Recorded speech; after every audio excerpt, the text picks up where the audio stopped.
কথা আল্লাহ যদি বলান তাহলে বলবো ইনশাআল্লাহ। আজকে বাংলাদেশ জমিয়তুস সালেকিনের মধ্যে যে সমস্যাগুলো পরিলক্ষিত হচ্ছে, এই সমস্ত সমস্যাগুলো আমরা এখানে ভারাক্রান্ত হৃদয় নিয়ে মিডিয়া জগতে আসতে বাধ্য হয়েছি। কেন আসতে বাধ্য হয়েছি? কারণ মিডিয়া জগৎ আজকে আমাদের নিয়ে নানা রকম কুৎসা রটানো হয়েছে, যার কারণে মিডিয়াতে যেহেতু আমাদের নামে কুৎসা রটানো হয়েছে, এই জন্য মিডিয়াতেই তার জবাব দেওয়া সমীচীন, এটাই যুক্তিযুক্ত। মুআজ্জাজ মুহতারাম, আমি আয়াতে কারিমা তেলাওয়াত করেছি। যে কথাগুলো আমি বলবো, সেই কথাগুলো যাকেই বলি না কেন, যেই কথাই বলি না কেন, একমাত্র উদ্দেশ্য হবে আমার রেজাই মাওলা এবং খালেস নিয়াত। আমি যদি কথা তিক্ততার সাথে বলি, তাহলে হয়তো যদি কারো এই কথাটা তিক্ততার সঙ্গে লেগে থাকে, তাহলে মনে করতে হবে তার মধ্যে সেই রোগটা আছে। আমি আল্লাহর রাস্তায় বলতে থাকবো ইনশাআল্লাহ। আপনাদের জানা আছে, নির্জগতে একটা কথা ঘুরতেছে, সবারই চেনা মুখ, যিনি নাকি হযরত জি রহমাতুল্লাহি আলাইহি, আমার ছেলে তাজ মাথার মুকুট, আল্লামা রাসূল করিম রহমাতুল্লাহি আলাইহি, তিনার 32 বছরের খাদেম হিসেবে পরিচিত হযরত মাওলানা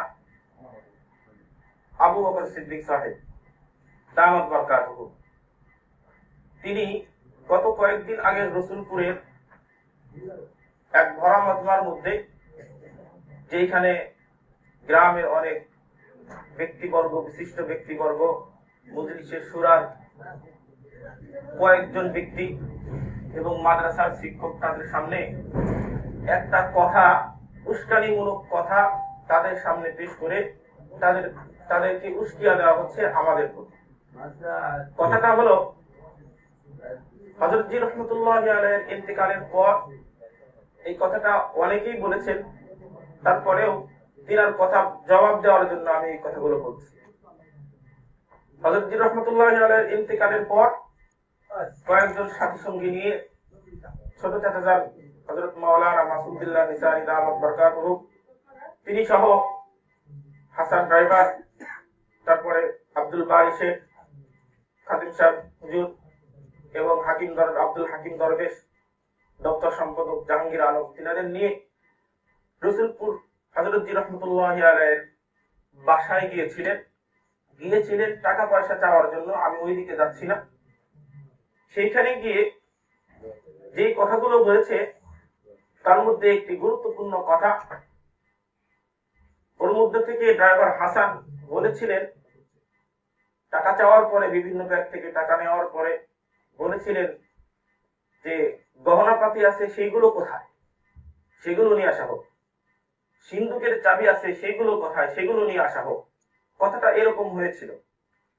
এবং আমাদের এই কথাগুলি, তাদের এই কথাগুলি আমরা, যেহেতু আমাদের হযরত জি রহমাতুল্লাহি আলাইহি, তিনার কলিজার টুকরা মায়েশা তাসলিম নিসারী তার বাবাকে হারিয়ে হৃদয়ে রক্তক্ষরণ হইতেছিল, একদিন যেতে না যেতেই তিনাদের বাসায় এসে তড়িঘড়ি করে বিভিন্ন সিন্ধুকের চাবি কোথায়, গহনাপাতি কোথায় ইত্যাদি এইগুলো কথা বলবে, তিনি এটা মেনেই নিতে পারতেছিলেন না। যার কারণে তিনারা যে সমস্ত কথা বলেছিলেন, সিন্ধুকের চাবি কোথায়, গহনাপাতি কোথায়, এইগুলো কথাগুলোই মায়েশা তাসলিম তার রুহানি ভাইদের কাছে পরামর্শ চাইতেছিলেন এবং তার হৃদয়ের ব্যথাগুলো ব্যক্ত করতেছিলেন। এইটুকু কথা, যে গহনাপাতি কোথায়, সিন্ধুকের চাবি কোথায়, এইটুকু কথাগুলোই সমস্ত সালেকদের, বিভিন্ন বিশিষ্ট ব্যক্তিবর্গদের কাছে পৌঁছানো হয়েছিল।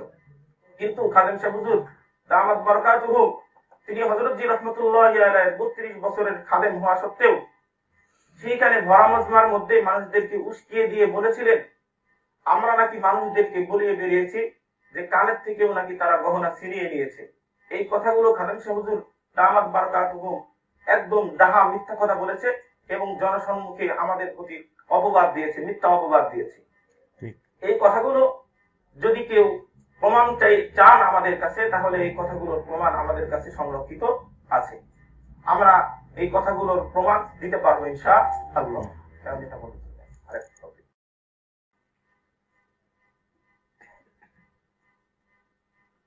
দ্বিতীয় নম্বর কথা হলো, ওই মজমার মধ্যেই একজন বিশিষ্ট ওয়াইজ জিনাইদার হযরত মাওলানা আশরাফ আলী ফারুকী সাহেব, তিনি যেই কথাগুলো, যেই মিথ্যা রটনা করেছেন, মিথ্যা রটনা ছড়িয়ে আমাদের নামে মানুষদেরকে হেয় প্রতিপন্ন করেছেন, তার জবাব আমি এইভাবে দিচ্ছি। তিনি একজন বক্তা এবং আলেমে দ্বীন হওয়া সত্ত্বেও আমাদের নামে এইভাবে সুন্দর করে সাজিয়ে গুছিয়ে মিথ্যা কথা বলবেন, তিনি আমার অত্যন্ত শ্রদ্ধেয় বড় ভাই। এতটা সত্ত্বেও যে তিনি এত সুন্দর করে সাজিয়ে গুছিয়ে আমাদের নামে মিথ্যা রচনা ছড়াবেন, এটা আমার কল্পনাও আসে নাই কোনোদিন। তিনি বলতেছিলেন আমি নাকি তার কাছে মাহফিলের বয়ানের ভাগ বাটোয়ারার বিষয়ে তার কাছে আলোচনা করেছি। তিনি নাকি আমাকে বলেছেন যে ভাগ বাটোয়ারার বিষয় পরে। তিনার কাছে নাকি আমি মুসাফার বিষয়টাও, ভাগ বাটোয়ারার বিষয়টাও আলোচনা করেছি। তিনি আমাকে সান্ত্বনা দিয়েছেন যে ভাই ভাগ বাটোয়ারা পরে, একটু শান্ত হোক, সবকিছুই হয়ে যাবে। আসলে বিষয়টা এই চাটুকদার বক্তা, আমি তাকে চাটুকদার বক্তা বলে আখ্যায়িত করতেছি, কারণ কাল হাসরের ময়দানে এমন কিছু বক্তা আছে তাদের জিহ্বাকে আগুনের কাঁচি দিয়ে কাটা হবে। আমার মুর্শিদ রহমতুল্লাহি আলাইহির কথা আমি শুনেছি। এমন চাটুকদার বক্তা, সে সাজিয়ে গুছিয়ে আমার নামে মিথ্যা অপবাদ দিলে সে প্রমাণ করুক আমার সামনে এসে যে আমি তার কাছে কোন দিন, কোন সময়, কোন সময়ে, কোন ভাবে তার কাছে আমি মাহফিলের বয়ানের বিষয়, ভাগ বাটোয়ারার বিষয় আর্জি পেশ করেছি, না কোনোদিন মুসাফার বিষয় নিয়ে মানুষের কাছে দ্বারস্থ হয়েছি।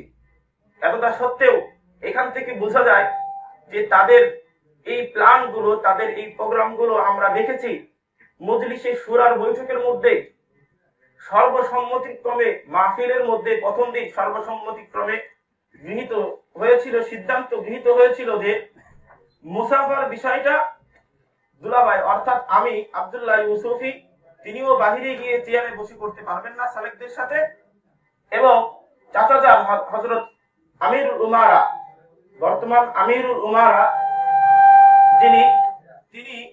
তিনিও এই মুসাফার বিষয়টা চেয়ারে বসে করতে পারবেন না।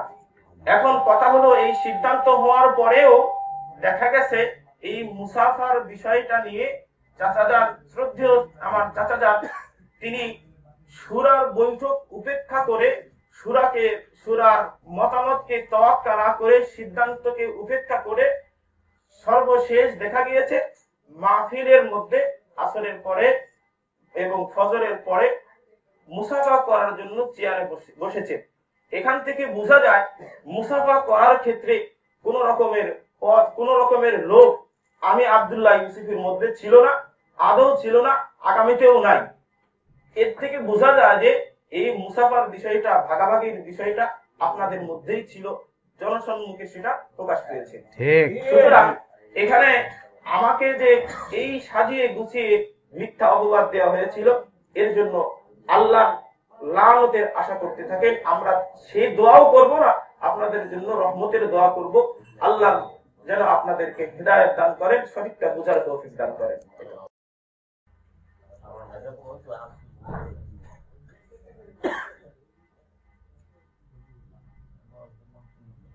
3 নম্বর বিষয় হলো, আগেই বলে নিচ্ছি, আমি যে কথাগুলো বলতেছি সত্যকে জানার জন্য, সত্যকে বোঝার জন্য, কোনটা সত্য কোনটা মিথ্যা এইগুলোকে জানার জন্য। সত্য সবসময় তিক্ত হয়, যার কারণে অনেকের কাছে এটা তিক্ত মনে হবে, সেটা তার বিষয়। আমি বলতে চাচ্ছি হযরত আমিরুল উমারা, অর্থাৎ আমরা যাকে আমিরুল উমারা অবৈধ পন্থায় বানিয়েছিলাম। দ্বিতীয় নাম্বার কথা হলো, আমি যে কথাগুলো বলতেছি সেটা আল্লাহর রাস্তায় বলতেছি, কথাগুলো সত্য হলেও তিক্ত। আমার কাছে যদি কেউ প্রমাণ চান তাহলে আমি প্রমাণ হাজির করতে বাধ্য হব ইনশাআল্লাহ। আমাদের কাছে সেই প্রমাণগুলো আছে। চাচা যান একজন এত বড় দায়িত্বশীল হওয়া সত্ত্বেও একজন সাধারণ সালেকদের নিয়ে, সাধারণ যার আমেলার কোনো সদস্য না, না কোনো সুরার সদস্য, এমন সাধারণ সালেকদের নিয়ে আমার ব্যাপারে আলোচনা করছেন। কি আলোচনা করছেন? আমি নাকি রসুলপুরে এসেছি 3 বছর হয়েছে, অথচ আমার ছেলের বয়সই 3.5 বছর। এটা বড়ই হাস্যকর, বড় দুঃখজনক। আমি রসুলপুরে এসেছি প্রায় 6 বছর অতিবাহিত হতে যাচ্ছে। এর আগে তিনি ওই কথাগুলো বলেছিলেন, আরো কথাগুলো বলেছিলেন। আমি রসুলপুর আসার আগে আমি নাকি হযরত জি রহমতুল্লাহ আলাইহির মুরিদ ছিলাম না। আল্লাহর কসম করে বলতে পারি, আমার বাবার দিকে তাকাইলে, আমার পরিবারের দিকে তাকাইলে মুর্শিদের ঘ্রাণ সবসময়ের জন্য পাওয়া যায়। আল্লাহর কসম করে বলতে পারি, আমার বয়স যখন 13 থেকে 14 বছর, অনুমানিক বলতে পারি আমি যখন মক্তবে পড়ি, ওই সময় থেকে আমার মুর্শিদ রহমতুল্লাহ আলাইহির সাথে আমার নিসবত।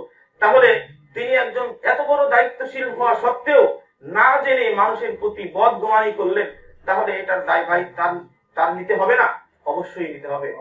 এবার আমি বলতে চাচ্ছি, তিনি ওই মজমার মধ্যে ওই সাধারণ সালেক তার সঙ্গে আলোচনা করতেছিলেন, সাধারণ সালেকের সাথে আলোচনা করতেছিলেন, বলতেছিলেন এই জামাইকে নিয়ে এত মাতামাতি, এত ব্যথা। জামাই তো সে জামাই, ইফতেখারও তো জামাই ছিল, সে এখানে টিকতে পেরেছে না, এখানে সে টিকতে পারে নাই। সুতরাং আব্দুল্লাহ কি টিকতে পারবে এর কোনো গ্যারান্টি নাই। আমি এই কথায় থেকে একটু ইঙ্গিত পাই, একটু গন্ধ পাই যে তারা আমাকে সরানোর জন্য পরিকল্পনায় লিপ্ত, যার কারণেই সেই ইঙ্গিতটা ওই সাধারণ সালেকের সঙ্গে আলোচনা করতেছিলেন। আমি বলতে চাচ্ছি, প্রিয় সালেক ভাইরা, সত্য জানার জন্য বলতে চাচ্ছি, ওই মজমার মধ্যে এমন কিছু আলোচনা হয়েছিল, আমার ব্যাপারে যারা কথা বলবে, আমার ব্যাপারে যারা বিশিষ্ট ব্যক্তিবর্গ কথা বলবে, তাদেরকে পদচ্যুত করা হবে। সেই দৃষ্টিকোণ থেকেই সেই প্ল্যান প্রোগ্রাম নিয়েই সামনে অগ্রসর হচ্ছে। আমি বলতে চাচ্ছি, এখানে ওই মজমার মধ্যে আমার মোহাম্মদ কলিজার টুকরা হযরত জি রহমতুল্লাহ আলাইহির লাঠি এবং হযরত জি রহমতুল্লাহ আলাইহির বিভিন্ন ভবিষ্যৎবাণী যার সম্পর্কে রয়েছে, তার সম্পর্কেও বলতেছে। তার ছেলের বয়স কয়েক বছর, তাকে নিয়ে অনেকেরই মাথা ব্যথা, অনেকেরই অনেক কথা। তাহলে আমি বলতে চাই, হযরত জি রহমতুল্লাহ আলাইহি যেই কথাগুলো, যেই ভবিষ্যৎবাণী, যেই ভালোবাসা তাকে দিয়েছিলেন, সেগুলোর বাস্তবায়ন, সেগুলোর কবুলিয়ত আল্লাহ রাব্বুল আলামিন একদিন করতেও পারেন। তাহলে আমি কেন মুর্শিদের একজন খলিফা হয়ে মুর্শিদ সম্পর্কে এমন কুধারণা পোষণ করতে পারি? এখানে আমার জানার বিষয় হলো, তিনি একজন দায়িত্বশীল, তিনি আমার চৌদ্দীয় চাচাজান হযরত জি রহমতুল্লাহ আলাইহির ভাই। তারপরেও তিনি ওই মজমার মধ্যে এমন কিছু আলোচনা করতেছিলেন যেগুলো থেকে প্রতীয়মান হয়, এই ইফতিখার সম্পর্কে প্রতীয়মান হয় যে তিনিও থাকতে পারে নাই, তার মানে আমিও থাকতে পারবো না। এখানে থাকা না থাকা, রসুলপুরে থাকা না থাকা সম্পূর্ণ আল্লাহর হাত। তারপরেও তিনি যে ইঙ্গিত বহন করেছিলেন, আজকে তার বাস্তবতায় আমি উপনীত হয়েছি, যার কারণে আমি আজকে রসুলপুরে থাকতে পারি নাই। হযরত জি রহমতুল্লাহ আলাইহি তিনি মাঝে মাঝেই আমাদেরকে বলতেন যে আমার পকেটে সাপ, আমার পকেটে সাপ। এই কথা মাঝে মাঝেই বলতেন যে পকেটের সাপে কামড় দিলে বলাও যায় না, কোয়াও যায় না। এর একটি জ্বলন্ত উদাহরণ আমি পেয়েছি। আমার যখন হযরত জি রহমতুল্লাহ আলাইহির বাসায় হযরত জি রহমতুল্লাহ আলাইহির কলিজার টুকরা এই বিপদ অবস্থায় উপনীত হয়, অর্থাৎ সারারির বিষয় হয়ে যায়, তখন হযরত জি রহমতুল্লাহ আলাইহির চোখে পানি ছাড়তেছিলেন আর এখানে ওখানে খোঁজ নিতেছিলেন, সন্ধান করতেছিলেন আমার কলিজার টুকরা মেয়েকে কার কাছে সুপুর্দ করব। এই সূত্র থেকেই আমার শ্রদ্ধেয় বড় ভাই হারুন রশিদ ইউসুফি তিনার ডাকে সাড়া দিয়ে আমাকে এগিয়ে নিয়েছিলেন এবং হযরত জি রহমতুল্লাহ আলাইহির কাছে গিয়েছিলেন আমাকে নিয়ে। এবং হযরত জি রহমতুল্লাহ আলাইহি আমার ভাই, শ্রদ্ধেয় বড় ভাই হারুন রশিদ ইউসুফিকে বলেছিলেন যে দেখো বাবা, আমার পকেটে সাপ, আমি মাওলানা মাসুম বিল্লাহকে এই বিবাহের বিষয়টা বলতে চাচ্ছি না। আমার ভাই আল্লামা হারুন রশিদ ইউসুফি তিনি বলতেছিলেন, কেন হযরত বলবেন না? বলতেছেন হযরত জি রহমতুল্লাহ আলাইহি, এটা আমার ভাইকেও জিজ্ঞাসা করলে পাওয়া যাবে, আর আমি তো জ্বলন্ত প্রমাণ। আমার ভাইকে জিজ্ঞাসা করলে পাওয়া যাবে, আমিও প্রমাণ আছি, জিজ্ঞাসা করতে পারেন। আমার ভাই হারুনুর রশিদ ইউসুফি হযরতজিকে বললেন, কেন বলবেন না? হযরতজি উত্তর দিলেন, সে আমার পকেটের সাপ, সে যদি জানতে পারে তাহলে আবার না জানি কোন ষড়যন্ত্রের মধ্যে লিপ্ত হবে। এর আগে যে ষড়যন্ত্রটা হয়েছিল, অর্থাৎ সারারির বিষয় হয়েছিল, তাদের ষড়যন্ত্রেই আমার মেয়ের এই দুরবস্থা হয়েছিল। সুতরাং আমি আর এই বিষয়টা জানাইতে চাচ্ছি না। এখন এখান থেকে বোঝা যায় হযরতজি রহমাতুল্লাহি আলাইহি তিনার ভাইদের কাছে কতটুকু নিরাপদ, তিনার ভাইদেরকে কতটুকু ভালোবাসতেন, তিনার ভাইদেরকে কতটুকু বিশ্বাসের সাথে দেখতেন, তিনার ভাইদের সঙ্গে শুধু তাল মিলিয়ে এ জগতে চলছেন, কিন্তু বিশেষ করে তাল মিলিয়ে চলেছেন, কিন্তু বিশেষ বিশেষ কাজ তাদের সঙ্গে আলোচনায় আসেন নাই।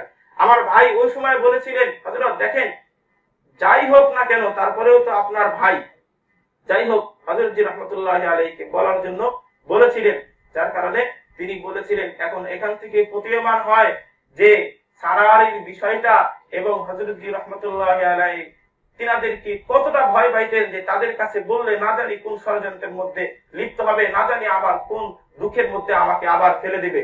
সুতরাং এখান থেকে বোঝা যায় যে ভালোবাসার মানুষগুলো কোথায়, ভালোবাসার মানুষগুলো কোনগুলো, ভালোবাসার মানুষগুলো কারা, আমরা দিবালোকের মতো স্পষ্ট দেখতে পাচ্ছি।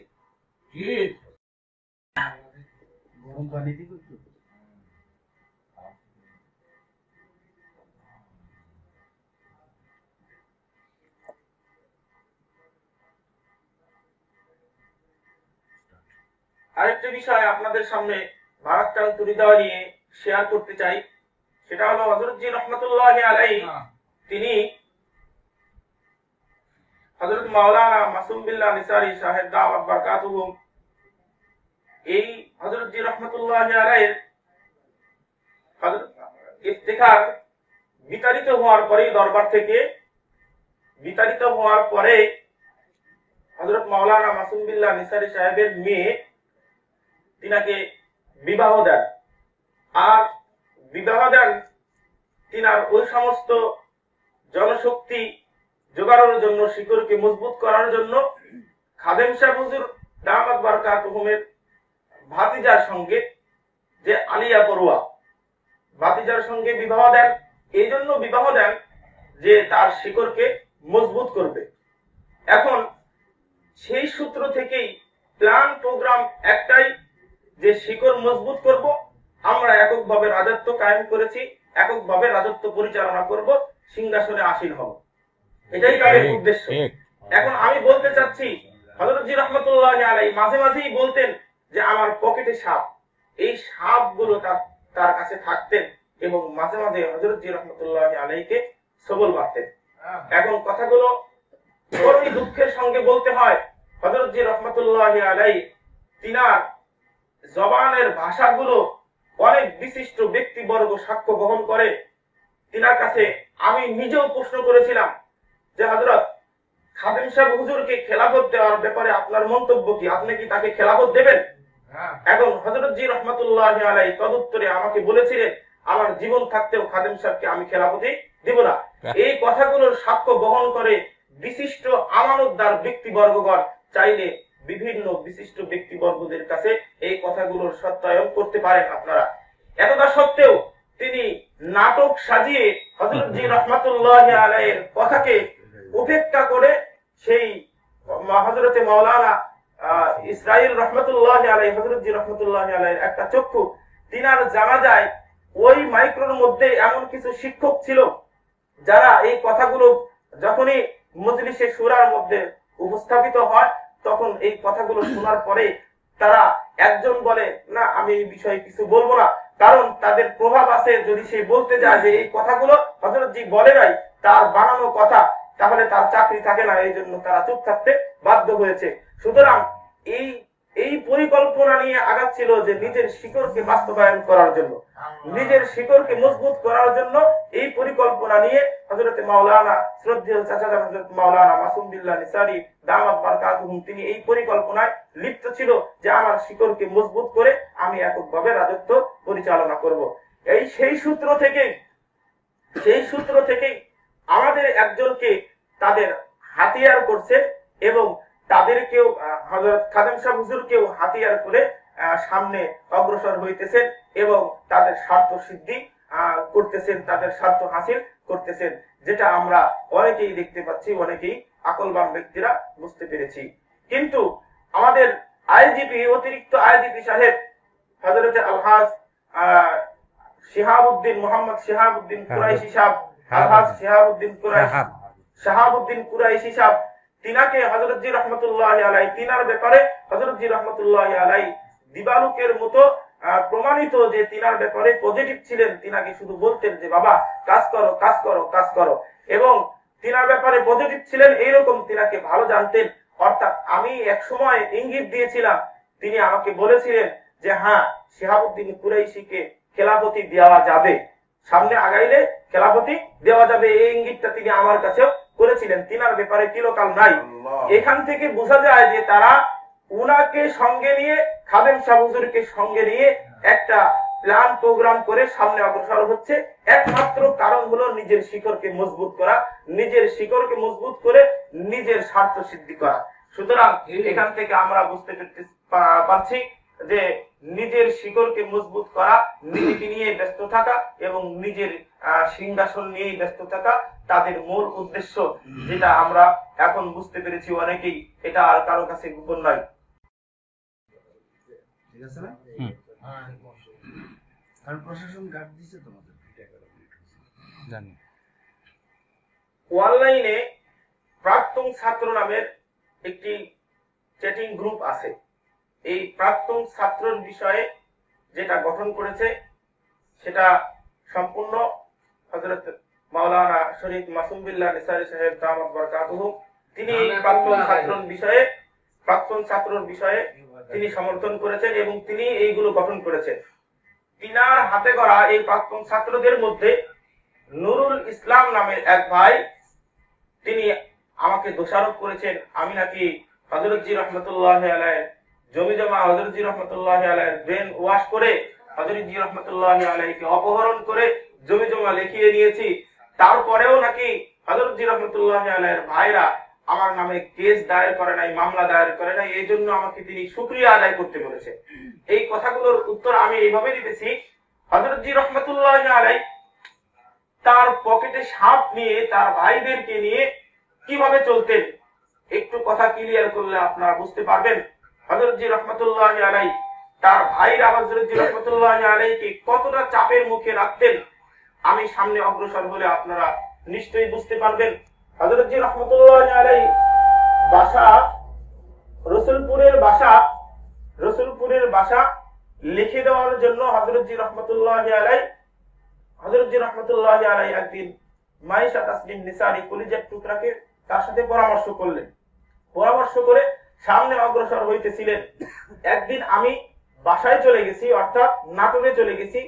এই মুহূর্তে হযরত জি রহমাতুল্লাহি আলাইহি আলহাজ আব্দুল বারী শেখ তিনাকে নিয়ে বাসা লিখে দেওয়ার জন্য, অর্থাৎ 22% বাসার যে মূল অংশ, এটা লিখে দেওয়ার জন্য বাড়িয়াকান্দি গিয়েছে রেজিস্ট্রার অফিসে।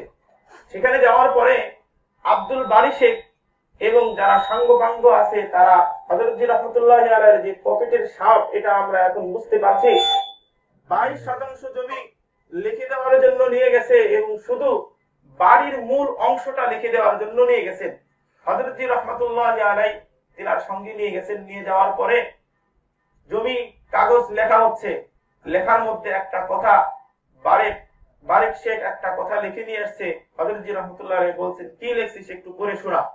বারেক শেখ লিখছে পালিত কন্যা বলে উল্লেখ করেছে। এটা হযরত জি রহমাতুল্লাহি আলাইহি সাথে সাথে বলছেন যে না, এটা আমার ঔরসজাত কন্যা, এটা লেখ। এইভাবে লিখে ওখান থেকে জমির দলিল করে নিয়ে চলে আসছে। পরক্ষণে দেখা গেছে তাদের কি দূরদর্শিতা, তাদের কি চতুরতা, তাদের কি প্ল্যান প্রোগ্রাম, যে ভোগ দখল করবে, বাড়িটাও তাদের আয়ত্তের মধ্যে নিবে, এই প্ল্যান নিয়ে তারা ব্যতিব্যস্ত। যার প্রমাণ হলো বারেক শেখ হযরত জি রাহমাতুল্লাহ আলাইহি বারবার বলতেন যে বাড়ির মূল অংশটা যেন লেখা হয়, এই মূল অংশ যেন উঠে আসে 22% মধ্যে। এতটা সত্ত্বেও সে জমির একটা পয়েন্টে, অর্থাৎ বাড়ির তো লেখাই নাই, বাড়ির তো অংশ রেজিস্টার হয়ই নাই, বাড়ির পিছনের সাইডটা অর্থাৎ পুকুরটা লিখিত হয়ে গেছে। তাদের এটা চতুরতা, অর্থাৎ সেই বাড়িটা